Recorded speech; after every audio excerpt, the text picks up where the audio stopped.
नमस्कार, a very warm good afternoon to all of you. ऐसे बैठे बैठे मेरे मन में एक ख्याल आया कि सपने तो हम बहुत देखते हैं, चाहत बहुत सारी चीज़ों को करने की होती है।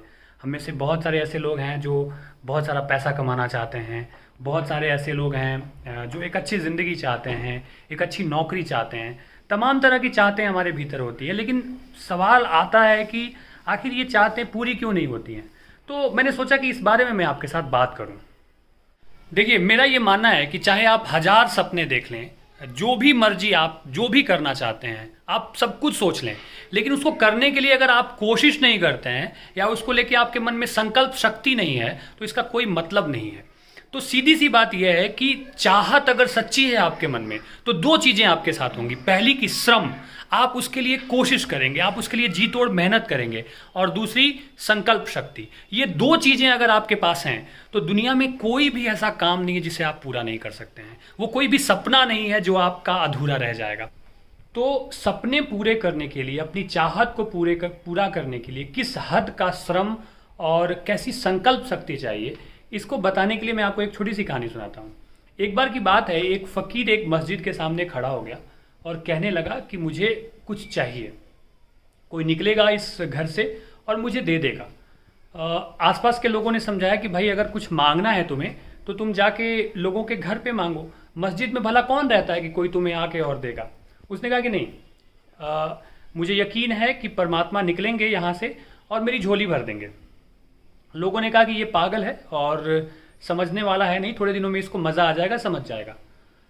वो दीवाना था, बिल्कुल ही दीवाना था। वो बैठ गया मस्जिद के सामने। ओशो की एक कहानी मैंने सुनी थी, उसी कहानी में उन्होंने इस फकीर का जिक्र किया है। तो वो बैठ गया, और बैठ गया यूं ही नहीं बैठा, एक दिन नहीं, 2 दिन नहीं, 10 दिन नहीं, 1 साल तक बैठा रहा। रोज लोग उसे वहां बैठे हुए देखते और हंसते, उसका मजाक उड़ाते, उसे पागल समझते, लेकिन उसको इस बात से कोई फर्क नहीं पड़ता था। उसके भीतर ये अटूट विश्वास था कि मेरा सपना पूरा होगा, एक दिन परमात्मा यहां से निकलेंगे और वो मेरी इच्छा पूरी करेंगे। उसके लिए वो बरसात, धूप, तूफान, कुछ भी आ जाए, वो टस से मस नहीं होता था। और लोग उसे देखते, मजाक उड़ाते, उसे पागल कहते। वक्त बीतता रहा और 1 साल के बाद एक दिन ऐसा हुआ कि वो पागल नाच रहा था, झूम रहा था। उसे देख करके लोग बहुत हैरान हुए कि भाई, आखिर इसको क्या मिल गया, क्या ऐसा इसके साथ हो गया कि ये कल तक चुपचाप मस्जिद के सामने बैठा रहने वाला आदमी आज झूम रहा है, नाच रहा है। इसके व्यक्तित्व से एक अजीबोगरीब खुशबू आ रही है। इसके जीवन में एक नृत्य घुल गया है, जैसे कि संगीत चारों ओर पैदा हो गया है उसके पूरे व्यक्तित्व में। लोग उसके पास गए, उन्होंने पूछा कि भाई, ऐसा तुम्हें क्या मिल गया है जिसको देख करके तुम इतने मस्त हो, जिसे पा करके तुम इतने खुश हो। उस पागल ने जवाब दिया कि मैं तो बहुत छोटी चीज मांग रहा था परमात्मा से, लेकिन परमात्मा से तो मैं पेट भरने का भोजन मांग रहा था, लेकिन परमात्मा ने मुझे आत्मा का भोजन दे दिया।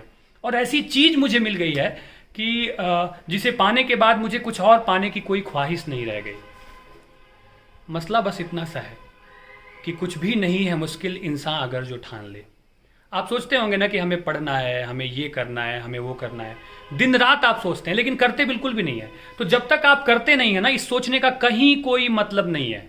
तो जीवन में सच में कुछ करना चाहते हैं तो उठिए और शुरू हो जाइए, आज और अभी से। कल पे किसी चीज को छोड़ने का कहीं कोई मतलब नहीं है। सच्ची चाहत का मतलब ही है कि वो आपको संकल्प शक्ति से भर देती है। सच्ची चाहत का मतलब ही है कि वो आपसे श्रम कराती है। तो उठो, जागो, और लक्ष्य तक पहुंचने से पहले रुको मत, अभी और इसी वक्त। तो मेरा बस इतना आपसे कहना है कि सच में अगर जीवन में आप कुछ करना चाहते हैं, कुछ पाना चाहते हैं, कुछ सपने हैं, कुछ ख्वाहिशें हैं, कुछ तमन्नाएं हैं, तो उन तमन्नाओं को पाने के लिए एक संकल्प शक्ति रखिए कि मुझे ये करना है, और उसे करने के लिए कोशिश कीजिए। कब से? आज, अभी और इसी वक्त से। नमस्कार।